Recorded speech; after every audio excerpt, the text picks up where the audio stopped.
يا مساء السعادة. النهاردة هعمل طريقة حلوة جدا للكبدة الاسكندراني، وتعالى اقول لكم في التريكات بتاعتها.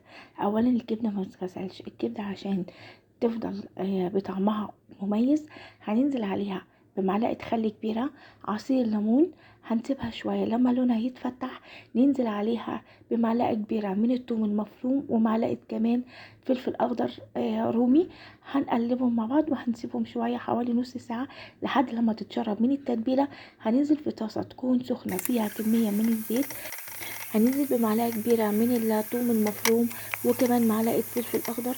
هنقلبهم كويس جدا لحد لما لون الثوم يبقى لون مصفر. هننزل عليها برشة من الفلفل الاسود، كمون وكمان كزبرة ناشفة. هنقلبهم كويس جدا، هننزل عليهم بالكبدة ويفضل النار تكون عالية. هنقلبهم كويس جدا لحد لما يتشوحوا، وبعد كده هننزل عليهم بالملح وتتقدم سخنة مع الجرجير ومع سلطة الطحينة، واهم من كده عصرة الليمون على الطبق. ألف هنا وشفا على قلبكم. أشوفكم في وصفة تانية، ولو عجبكم الفيديو ما تنسوش تعملوا لي اشتراك وكمان لايكات.